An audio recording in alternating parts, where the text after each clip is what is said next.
If you're a fan of Ozzy Osbourne, I think you're really going to enjoy this video. What I found that I think you're going to really like about this video is I found 2 newspaper articles in England that were put out right as the album Blizzard of Ozz was coming out. Now you got to remember, the world was such a different place back then, because Blizzard of Ozz was released in England, I think it was on September 12th of 1980, but it wasn't officially released in the United States until March of 81. And so, and it's funny for us to think about that today, because the world has become such a small place and communication is so different. But back then, you know, there were sometimes you'd hear an import, you'd hear this thing that this is Ozzy and he's got this album coming out and they've released it and you're going to get the British release. And it was just such a different thing back then. But what I found was these articles were written right as he was launching off in his solo career, because it wasn't a given that the guy was going to be able to succeed. You know, he'd been with Black Sabbath all those years. They, for all intents and purposes, had booted him out because he was a, you know, alcoholic and just a troublemaker. And Black Sabbath didn't know if they were going to have a future at that point. Ozzy didn't know if he was going to have a future. And then I find these articles so interesting back at that period, because now we have the hindsight. You know, we've got these 40 plus years where we can look back and see all the things that happened. But this was during a time when it was kind of unknown. Nobody knew what the future was going to be for any of these people. And it's been interesting to watch the trajectory of what happened to Ozzy and what happened to Black Sabbath after that. And then later coming back together. I love this stuff. Anyway, before I read these, I busted this out since it was the topic. This is my copy of Blizzard of Ozz, Ozzy Osbourne. This is, of course, the first album, his first solo album. This one's really beat up. Most of the records I show here look impeccable. This one I actually bought not long ago. I think I found it at a record store, and because I think Blizzard of Ozz was one of the few cassette tapes that I owned. I mostly had records, but I did order a few cassette tapes, or, you know, on those buy 11 for a penny, and I got a few of those things, and I'd buy them every once in a while. I mostly had records. Anyway, so I'd never owned the album, so I picked it up not long ago to have it, but I just found this really beat up version. Anyway, that album cover was so cool. It was so interesting. And what a lot of people don't realize, this was a little bit controversial right here in the band. Because Ozzy Osbourne, of course, was the draw. Everybody knew, well, people in the know, people in the world of heavy metal, hard rock knew who Ozzy was. But his intention, the plan, was the band was going to be called Blizzard of Ozz. And that's what these guys were signing up for, was to be in this new band called Blizzard of Ozz. And it was just so happened it was going to have Ozzy Osbourne as the singer. And then the powers that be, you know, really kind of wanted to push the name because everybody knew Ozzy.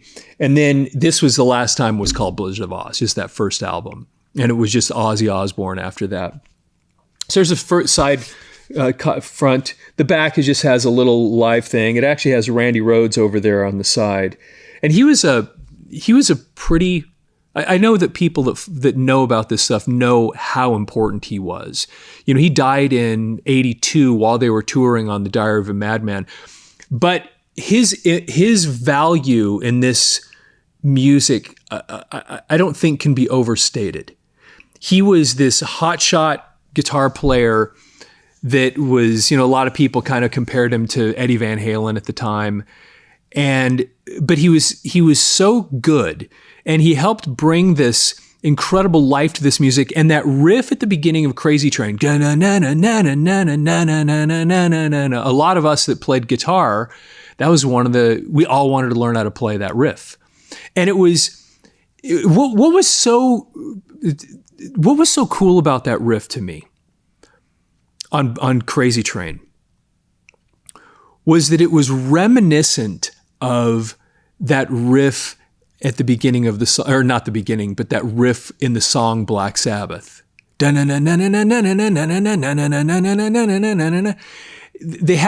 has this similar personality.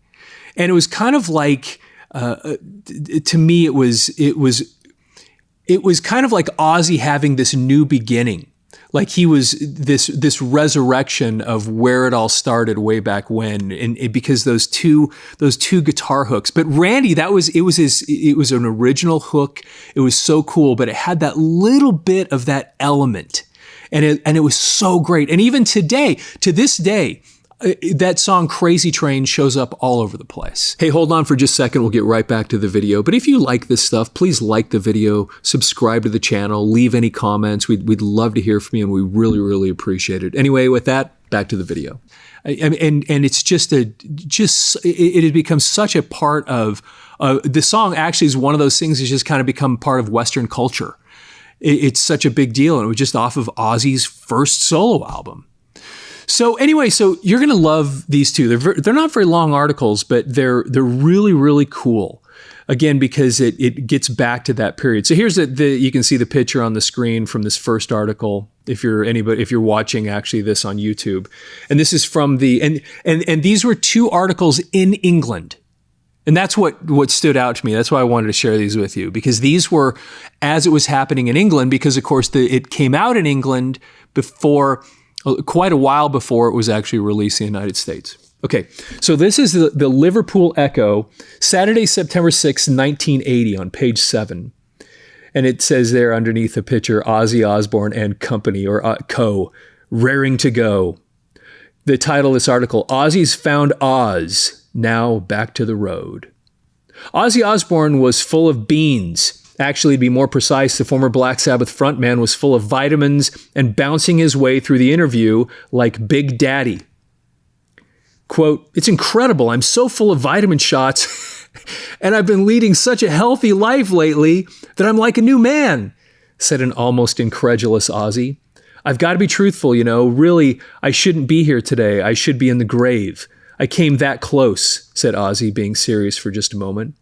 "If I had stayed with Black Sabbath, then I would have been the next Keith Moon. It was just becoming crazy. I was hitting the bottle, not sleeping, just burning myself out completely. I ended up going to see a doctor, and he told me that I would be dead very soon if I didn't stop. That was one of the reasons why he left Sabbath. The other centered around a feeling of creative frustration." And then he goes on with a quote. "It's been the best decision I ever made," said Ozzy, who had just come from his Harley Street doctor for his vitamin shots and was on his way to complete rehearsals with his new band, Blizzard of Ozz, ready for their debut British tour. "It's taken me nearly 2 years to get this band together. I had to start right from scratch. It's been quite an amazing experience, really," said Ozzy. "The most strange part was actually auditioning people. I mean, just how do you tell someone you don't rate them as a guitarist or a drummer? I mean, it's all a matter of opinion, really, but I had never auditioned anyone before, and I found it terribly hard to say no. And then there's another thing. Like when I was looking for a drummer, I went through about 48 people. After listening and watching them, you start to become detached from it all. They all tend to sound the same.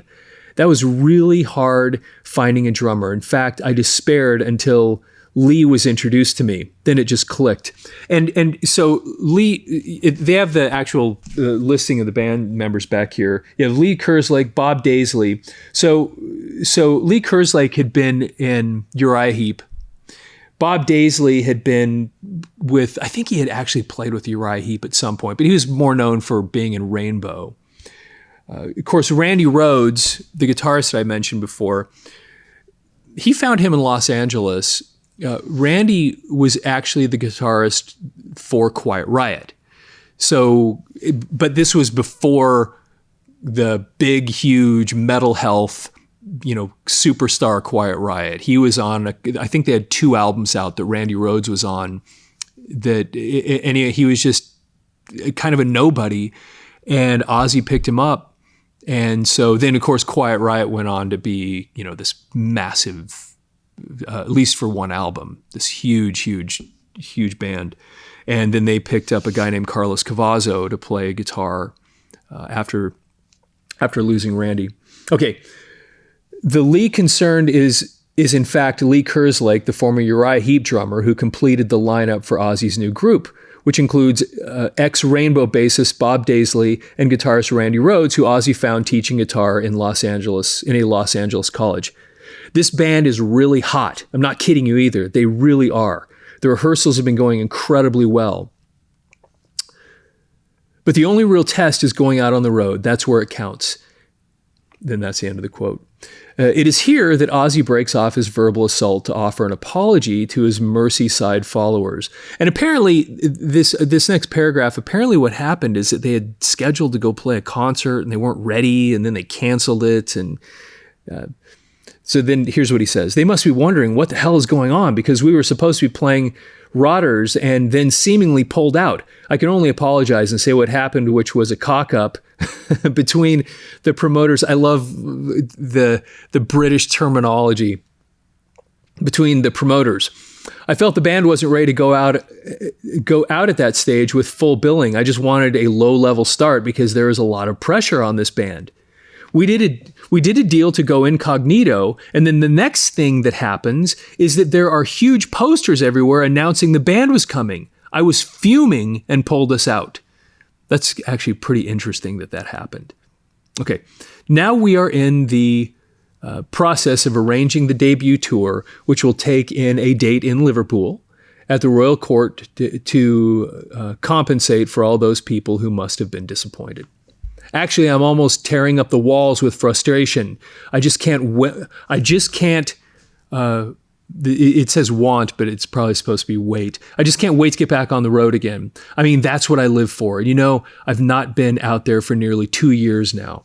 When we get going on this tour, I know I'm just going to explode. It's going to be so good. I can feel it in my bones. And so anyway, that's the end of the article. But there's this kind of interesting thing for those of you that are actually watching and not listening. There's this part right inside the article. It's kind of an inset. You'll see it here. And it says, now here's your chance to win a copy of their album. And they're giving away a copy of Blizzard of Ozz. And what you have to do is, if you can answer these 3 questions and then mail it in to this post office box, you might win this record.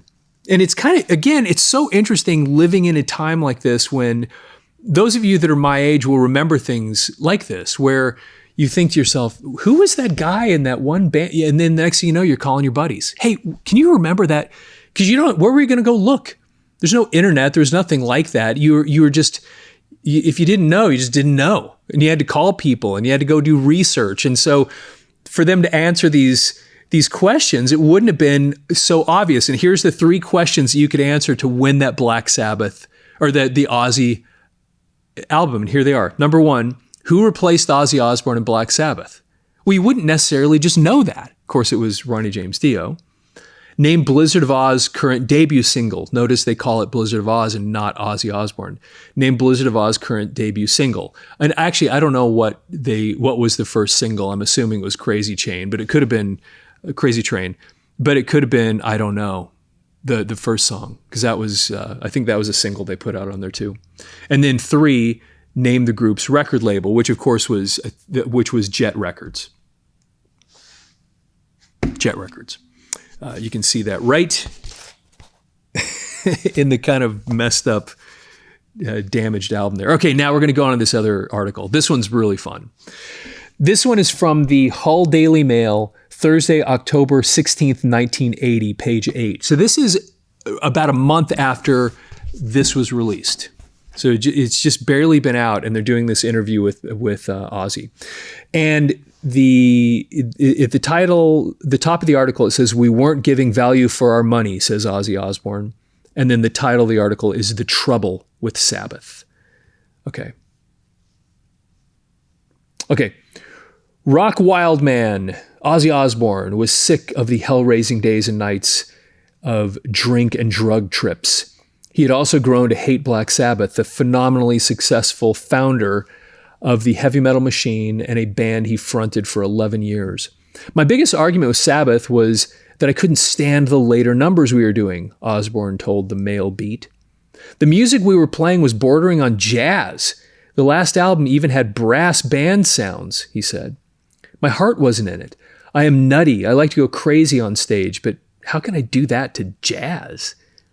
Osbourne, now 31 and a veteran rock performer after almost 14 years, felt Sabbath were getting, quote, too clever and robbing fans who wanted to hear the music for which the band stood, basic heavy rock. We weren't giving value for money, he explained. The frustrations in Osbourne built up. I was drinking a lot, as much as a bottle a day, just to get me through. All Sabbath became for me were late nights, drugs, booze, and mental destruction. And it's kind of interesting, as a side note, if you, both Tony Iommi and Geezer Butler, I've read or listened to both of their memoirs, and you go through this period of time when Black Sabbath was getting to those last days before Ozzy left, and there was just so much disenchantment. The music had gotten a little bit weird, and they had really lost their way, and they could all feel it. And so, this is, I know we have another video where we talked about this, but in some ways, well, I guess not just in some ways, and this became good for both parties. Of course, Ozzy went on to have a wildly successful career, and Black Sabbath, Tony Iommi, Geezer, Bill, they needed that shot in the arm. They needed a challenge. They needed somebody new. They needed a new direction. And the four of them together, it was just going to fade away. And that whole Dio getting brought in there, whether you love or hate that period, they needed it. And it's what kept them going. So anyway, if you get a chance to listen to those or read those books from those two, they're really fascinating because they go into this period. Let's see, Mental Destruction. Now, as all rock fans know, Osbourne is no longer with Sabbath. He split some months ago to find a new band and his roots again as a heavy rock music singer. For ardent followers, the loss of Osbourne was a bit like losing a wheel on a faithful old car. The spare Sabbath found in former Rainbow vocalist Ronnie James Dio was unfortunately the only one likely to fit. To an extent, and by the way, one of the things that fascinates me also about all this stuff, especially when you start throwing Rainbow in here, I mean, because what do you have here? You have Bob Daisley going off with Ozzy, who had been in Rainbow, and then you have Ronnie James Dio, who goes off with Tony Iommi, and he's also been in Rainbow. And it's that Deep Purple family tree that we've talked about before. And we'll do some videos on this sometime, but it is so fascinating how that family tree of Deep Purple just went everywhere. And it just got into everything. Because, of course, Deep Purple, Ritchie Blackmore leaves, goes and starts Rainbow, and then Rainbow these people leave Rainbow and go elsewhere. And it's just all of the people going back and forth in these bands. And Ian Gillan, even, after Dio left the band, comes in as the singer for Black Sabbath. And Ian Gillan had been the singer for Deep Purple. It's just so interesting. Again, all these connections and these people that all work together.